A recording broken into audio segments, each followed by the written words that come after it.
आखिर काल यवन को देखकर श्री कृष्ण को भी क्यों भागना पड़ा था? काल यवन का जन्म कैसे हुआ और इतने शक्तिशाली होने के बावजूद काल यवन की मृत्यु कैसे संभव हो सकी? विष्णु पुराण में श्री कृष्ण लीला के अनुसार त्रेता युग के समय पृथ्वी पर भगवान श्री राम के पूर्वज राजा मांधाता के पुत्र मुचुकुंद हुआ करते थे, जो बहुत ही तेजस्वी, शूरवीर और प्रतापी राजा थे। राजा मुचुकुंद इक्ष्वाकु वंश के राजा थे, जिनकी वीरता की चर्चा स्वर्ग में भी होती थी। एक बार असुरों ने स्वर्ग को हासिल करने की इच्छा से देवलोक पर आक्रमण कर दिया और सभी देवताओं को पराजित करने लगे, तो देवराज इंद्र ने राजा मुचुकुंद से सहायता मांगी और राजा मुचुकुंद को अपनी सेना का सेनापति बना लिया।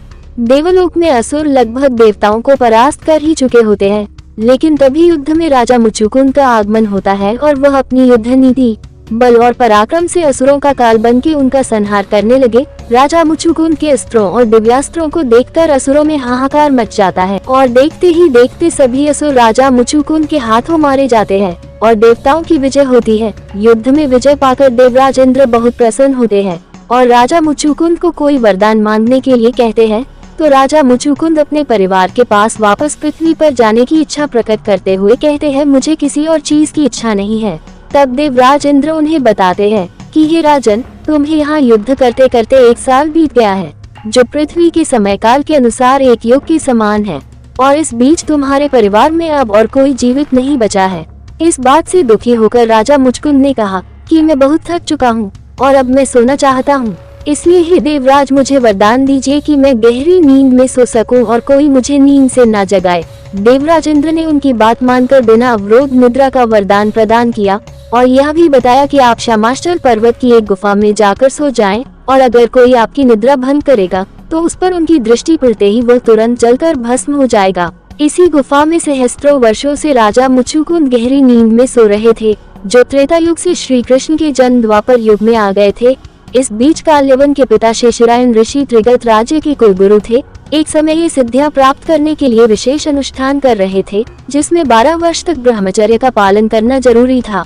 इसलिए ऋषि स्त्री प्रसंग और गृहस्थ जीवन से दूर रहते थे, लेकिन भाग्य को कुछ और ही मंजूर था। इसलिए एक बार ऋषि शेषरायन को एक सभा में आमंत्रित किया गया। इस सभा में इनका अपमान करते हुए एक व्यक्ति ने इन्हें नपुंसक कह दिया। इस बात से ऋषि शेषरायन बहुत आहत हुए और उन्होंने अपना पुरुषत्व सिद्ध करने की प्रतिज्ञा ले ली। इन्होंने ये संकल्प लिया कि वह एक ऐसे पुत्र के पिता बनेंगे जो अजय होगा, जिसे युद्ध में कोई परास्त नहीं कर सकेगा। इसके लिए वह वन में जाकर एकांत में भगवान शिव की तपस्या करने लगे।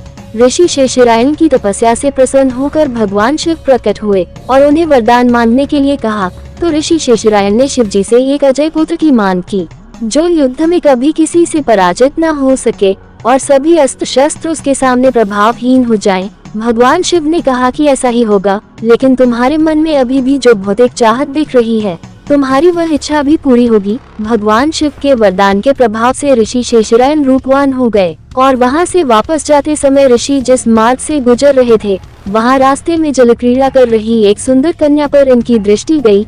ये कन्या स्वर्ग लोक की अप्सरा रंभा थी। ऋषि शेषरायन और रंभा दोनों एक दूसरे के प्रति मोहित हो गए। इसके बाद दोनों के बीच संबंध से काल्यवन का जन्म हुआ। शिव जी के वरदान से काल्यवन अजेय तो था ही।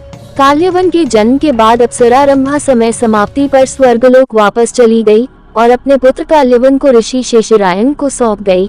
इन दिनों कालजंग नामक एक क्रूर राजा मलीच देश पर राज करता था।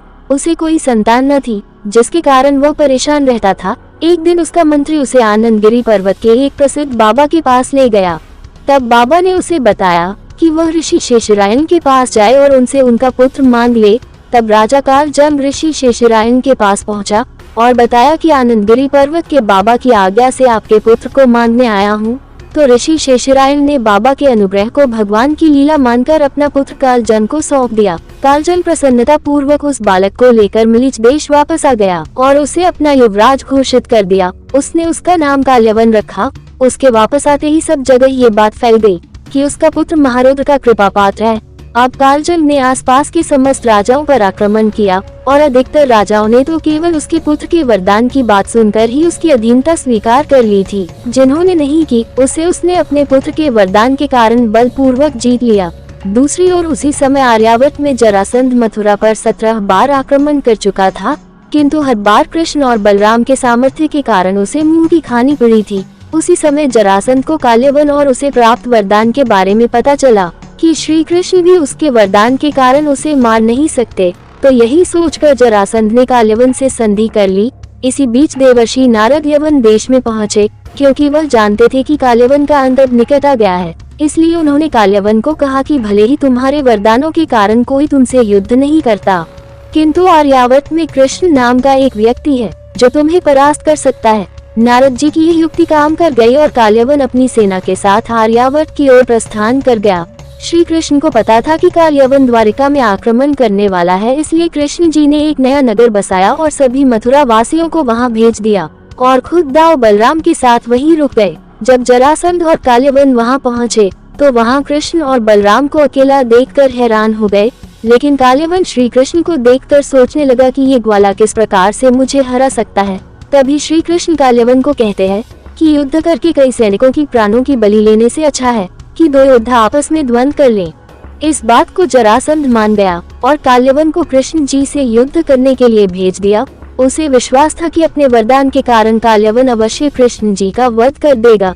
जब काल्यवन कृष्ण जी से लड़ने आया तो उन्होंने कहा कि हम किसी खुले स्थान पर चलते हैं जहां हम खुलकर युद्ध कर सकें। काल्यवन उनके झांसे में आ गया और वो कृष्ण जी के पीछे पीछे अकेला चल पड़ा। जब सेना पीछे छूट गई तो श्री कृष्ण तीव्र गति से युद्ध क्षेत्र छोड़कर निकल गए।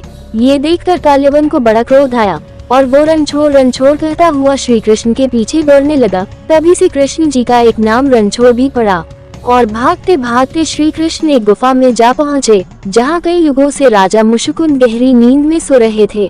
श्री कृष्ण ने गुफा में पहुंचकर अपना अंग वस्त्र वहां सो रहे राजा मुशुकुंद के ऊपर डाल दिया और खुद गुफा में ही छिप गए। जब काल्यवन गुफा में पहुंचा तो सो रहे राजा मुशुकुंद के ऊपर उड़ा हुआ श्री कृष्ण का वस्त्र देखकर सोचने लगा कि उसके भय के कारण श्री कृष्ण सोए हुए हैं और पास जाकर उन्हें लात मार कर उठाने लगा, जिससे राजा मुशुकुंद की नींद टूट गई। और जब वह उठे तो कहने लगे कि कौन है जिसने मेरी नींद खराब की, किसने मुझे जगाया है, और इधर उधर देखने लगे। तभी उनकी नजर वहां खड़े काल्यवन पर पड़ी और देखते ही देखते काल्यवन जलकर भस्म हो गया। इसके बाद श्री कृष्ण ने राजा मुशुकुंद को अपने विराट रूप के दर्शन दिए और उन्हें अपने जीवन में हुए पाप से मुक्ति पाने के लिए घोर तपस्या करने के लिए कहकर अंतर्ध्यान हो गए।